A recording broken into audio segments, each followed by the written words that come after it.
up, YouTube? Welcome back to the channel. In today's video, I am going to take you back to the Middle East.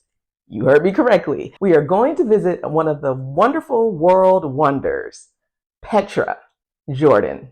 You're probably wondering, why on earth are you talking about Middle East travel during the war? The Middle East region is large. Yes, the war is going on right now, and Jordan does border Israel. If you go to Travel State Gov, Jordan is currently at a level 2.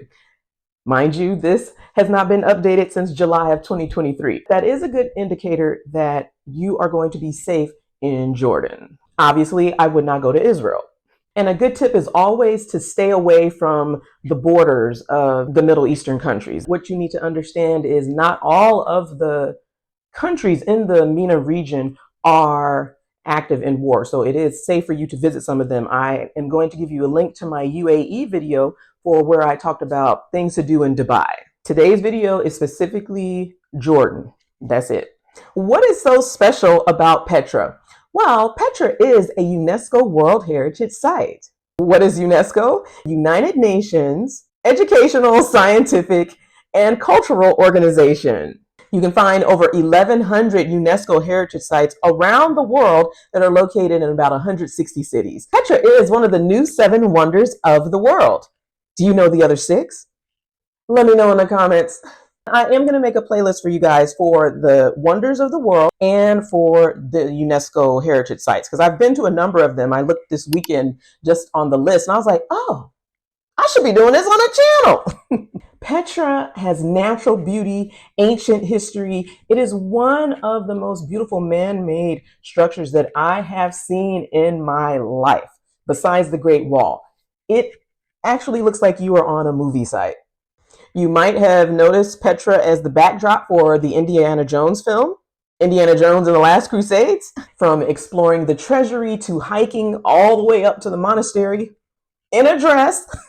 This should be on all of your bucket list. How many world wonders have you been to? Let me know below in the comments. I've been to 5. This was my 5th world wonder, and I went there for my birthday. It was amazing. I'm thinking of this joke. At first, I was afraid. I was petrified. Get it? Petrified. You are not going to be afraid. The affirmation that I was thinking for y'all in this video is courage. My subscribers have courage to travel the world and jet set. They are not afraid of the Middle East. I want to talk about the entry requirements for Jordan. As a U.S. citizen, you are going to need a passport, at least 6 months validity. You want to have at least 2 blank pages so they can put your visa on it. And you want to have the visa. How I was able to obtain the tourist visa was by purchasing the Jordan Pass. The Jordan Pass is a tourist pass that is going to give you entry into Jordan. Your visa fee is going to be waived if you purchase the Jordan Pass. It also includes over 40 attractions throughout Jordan, which includes Petra. If you are interested in purchasing the Jordan Pass, you go to jordanpass.jo. They have 3 options: the Jordan Wanderer, the Explorer, and the Expert. I purchased the Jordan Wanderer. I went to Petra for just 1 day. You need to know that your stay must be minimum 3 nights and 4 days. And you have to purchase it before arriving in the country. The day before I was going to arrive in Amman, I made sure that I purchased the Jordan Wanderer Pass. You cannot be on Jordan soil trying to buy this pass. That's not how it works. You need to have this pre-purchased. They are going to check this for you to be able to enter the country. So get the Jordan Pass. How I got to Jordan was from Italy. I flew Wizz Air. Y'all know I talk about these budget airlines. Thank you for watching my previous video, Spirit versus Frontier. With Wizz Air, I was able to get a flight that was around 50 euros from Rome to Amman. That is amazing, right? Queen Alia Airport is where I landed. I showed them that I had purchased my Jordan Pass. They said, how long am I going to be here? Entering through customs was a breeze. Of course, with Wizz Air, I did not have a suitcase. All I took to Jordan was a backpack. I was going to be doing a lot of moving around by bus, and I really like having all of my things with me, especially traveling solo as a woman. Now let's talk about accommodation. I wanted this to be a budget trip. Jordan is known to be expensive. So I decided to stay in hostels. I did not stay in Petra, you guys. I started out in Amman. I stayed at Nomads Hostel. If you look online, it's saying Nomads Hotel. It's a hostel. I don't know why these places do this. They try to make it appealing to those, I guess, who want private rooms. If you have a room with dorms in it that's predominantly has community showers and all of that, it's a hostel. What was good about this hostel, it included breakfast, so it's nice to get the Arabic breakfast in the mornings. But what I really liked was meeting the fellow travelers. Instantly, as soon as I got to the hostel, someone was telling me about, and they were American too. I like my fellow Americans. Y'all be letting me know what's going on.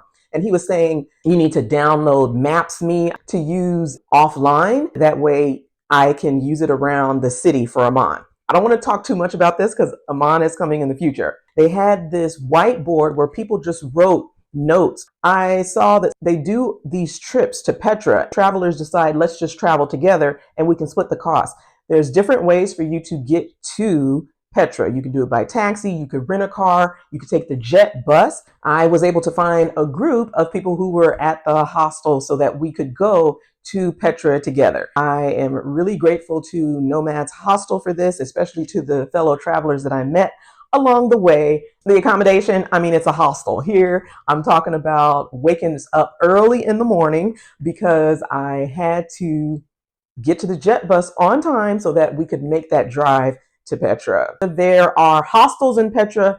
If you are looking to stay for an additional night, that is an option. I went to Petra during December. This was a birthday trip. So the weather, it still was pretty hot, but not as hot as it would be if you were going in the summer. So you want to check out the weather for Jordan. Most people want to go to the Dead Sea, Bethany, which is the baptismal site. There's so many attractions for you to see. And if you're moving around in the hot desert, you are going to get winded very easily. I went during December. It was one of the cooler months because of the war. Not as many people are traveling to these attractions. So if you were to go to Jordan, you will notice that there's not going to be as many tourists at Petra, which could be a good thing. What I decided to do was shop in Amman. I was able to get a modest dress. It wasn't abaya. I did not want to be in abaya. You're probably like, a dress to go to Petra, but I wanted to take pictures. I was still in Instagram mode, y'all. This was before YouTube. I should have been in comfortable yoga pants. I did have comfortable walking shoes because with Petra, you could do a hike depending on how many days you were there. There's also Petra at night, and you want those shoes to be broken in for your sneakers. I would not be walking around in sandals or heels. I did get my pics. How do you guys think they turned out? How do I look? Would I go to Petra again in a dress? Probably not.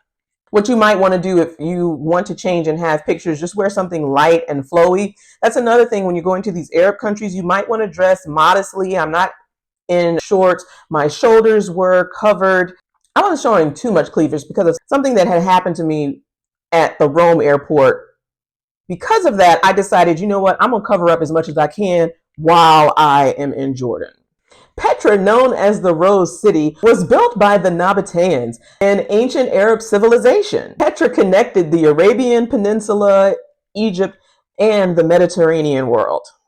How I was able to get to Petra, I told you I met up with the group of friends who were already staying at the hostel. What we decided to do was purchase the bus tickets to get to Petra from Amman. And I did this through JETT Bus, JETT.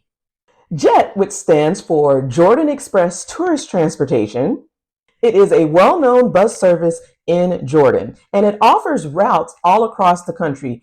This is where you can get to Petra, you can go to Aqaba, you can go to the Dead Sea, all on the bus. And it's a really convenient way for you to move around the country. And I think it's one of the most affordable options. JETT follows a schedule. You just need to make sure that you stick to it. If you are trying to go to Petra, they leave early in the morning. They are going to return from Petra to Amman 5 p.m. You can't miss it. You can easily book through their online service, or you can do it with a travel agent. I have been asked by many travelers if I use travel agents. I have said before, if you've watched my videos that I do not use travel agents personally. If that is something that you are interested in, they will do everything for you. Me, I just went up on the website, pulled it up on my phone while I was at the hostel, paid for my trip to Petra. It was pretty simple. What you need to do is make sure that you book in advance if you are going during a busy season. I was there in December, so it wasn't as crowded, so I was able to do it the night before, and it worked out for me. But if you are traveling during full peak, you might want to book ahead of time, because the buses do fill up quickly. And you're going to need to have your passport ready. Of course, show your receipt. They need to see proof that you've purchased this. And you can just go to the JETT bus station too. You can take a taxi from the hostel to the station and purchase it. They might have people that didn't show up early in the morning, because you have to be up early, y'all. I mean, this is Petra, world wonder. I had my alarm set. I was ready with my dress on. Some people, if you sleep in, somebody else get your seat. The hike going up to the monastery, it was definitely challenging for me. Not only was I in a dress, it got more and more hot as the day progressed. And I could have done Petra by myself, traveling solo as a Black woman. It just so happened that I was at the hostel. I met the people. I saw what they were doing on the whiteboard, and I'm like, duh, I'm going to just go with you guys rather than just me trying to make plans with a taxi driver. It would have been more expensive to do it on my own. I was able to have that advantage of traveling people who I had already met and talked to at the hostel. One of them, her birthday was the day before mine, so we were celebrating December babies. It's so interesting when you meet someone who is similar to you as far as traveling the world. She lives in France. I'm giving her a shout out. Thank you so much. I enjoyed our time in Jordan. She's from Morocco. I told y'all, when I meet people and we are able to hang out and things, I always want to go back and see where they are from. I've been to Morocco. It was with a large group, but I am going to need to go back to my own solo travel way. The other guy, he was cool too, but I didn't really talk to him as much. He was married, but he left his family. I can't remember if he was from India, Pakistan, but I'm like, dude, you left your family to travel the world. He was like on some 2-3 month journey. He had went to the World Cup in Doha, so he was on his own wave. You can also opt to see Petra at night. That is going to be a spectacular scene when you have candle lights around the treasury illuminating your way throughout this ancient marvel. The hike to the monastery was definitely challenging. You can expect to be walking for, I'd say, 2 to 3 hours, depending on your level of fitness. I got separated from my friends that I went to Petra with, because I was like, y'all are fit. Y'all are younger. Y'all are moving and grooving. I'm 40 plus. I need to sit down and take a rest. They went on and they made it to the monastery in record time. On the way up, I had to stop a few times myself. I saw a lot of people. I don't even know if they completed the climb, because it is so many steps. It can really make you tired if you are not hydrated and if you already were exhausted from previous days just moving around in Jordan. Bring walking shoes and take breaks as needed. On a couple of my breaks, I noticed some stray cats. I guess they are used to the tourists, and so one sat on my lap. I don't even really like cats like that. What am I going to do? Throw the cat off my lap? No. I was just like, oh, hi, kitty. Here you are. It is a bit saddening because you see all of the stray cats that are in the desert. I did not have any food for it. My goal was to get to the monastery. I do want to talk about the Bedouin. If I'm pronouncing it wrong, my apologies. I'm going to say the majority are known for the Jordanian friendliness and hospitality, but there are a few whose aggressiveness and meanness really got on my nerves, and they irked me, y'all. They have these sites, that are Instagrammable, and the guides, as soon as you step foot into Petra, they're like, did you know this entrance is closed? Or for solo travelers, they'll tell you that it's dangerous if you don't have a guide. Like, they have every scenario. They make up all of these stories because they want you to go with them, so they can charge you up to 3-4 times, maybe even 5 times the price. My advice is going to be, don't hesitate to walk away if you are feeling uncomfortable. If they're giving you a bad vibe, you need to speak up, say no. They might follow you because they really, might be desperate for business. Just say no. I think a way for you to get out of this, if they're saying, come with me to do this special hike, You can say, oh, no thanks, I already did that. If they're trying to sell you bracelets, say, oh, I bought one yesterday. This is my second day of Petra. Like, there's ways for you to get out of it where they're not hassling you. Or you can just do the RBF and be like, no, and walk on and keep it moving. Just be prepared in advance so you don't get got. You don't owe them anything. They make you feel like you do. Not all of them are aggravating and mean and nasty. I think it is important for me to address this because you do want to have positive interactions with the locals. We are tourists coming in, and our money actually helps the Bedouin people because of this famous world wonder. However, the male dominance is very strong in these Arab countries. And for you to be a foreigner, the independent, strong black woman, you might come into some interactions that might be jarring. I was able to talk to some of the younger girls who were selling their postcards. You know, they were saying like, oh, for one JD, you can get these postcards. I took some pictures with them and I was friendly with them. Being a woman in that society can bring on some challenges. I'm not going to say no to little kids, but those guys, oh, it's very hard to have those negative thoughts and feelings because you don't want it to ruin the rest of your time at the World Wonders. How to get around Petra? Well, most people walk. They are going to have the donkeys, the camels, the horses. If you want to pay for rides, that is up to you. I'm not going to talk too much about animal cruelty, but I would be wary of this here. I'm always wondering how these animals are treated at these touristy sites. I think something that I missed was the free shuttle to the visitor center. There's Little Petra. There is a lot for you to explore at this world wonder, you guys. And like I told you, I did the JETT bus. So we were there mostly for the day, and then at 5 p.m. we had to get back. I liked going on the bus. I did not feel rushed as if I were going to be with a tour group. Being able to leisurely explore at your own pace is an advantage of solo travel. And yes, I went with the other two people from the hostel. Again, they split up, so I really had some time to myself because they reached the monastery first. A lot of people just go to Petra for the day and they are fine. Now, I was sore AF the next day because I was doing a lot. If you split it up into 2 days, you will have more time to explore Petra. You'll be able to see more as well, and it might not be as hard on your feet. For the food, you know, it's an Arab country, Jordan. I ate a lot of falafel. I would advise you to fill up on as much falafel as you can the day before, because at Petra, there isn't going to be much time for you to eat. I walked around with my portable water bottle because it was hot. I was doing all of that hiking. And by the end of the day, when I got back to Amman, which has the better food on Rainbow Street, I went to eat at a restaurant there.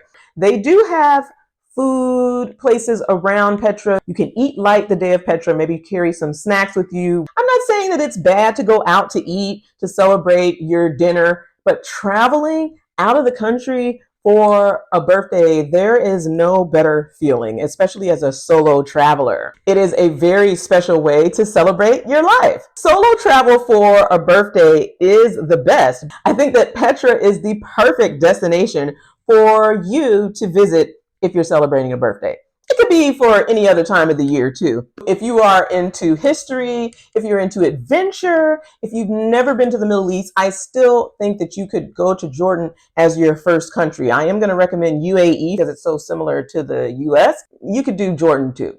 Out of all of the Middle Eastern countries that I've been to, I think I've been to what, 5 or 6? Jordan is the most friendly, hospitable. If you are looking for more travel in the Middle East, go ahead and click on this video here. My UAE guide to Dubai does not disappoint. Thank you guys so much for watching. I edit on my phone. I use CapCut.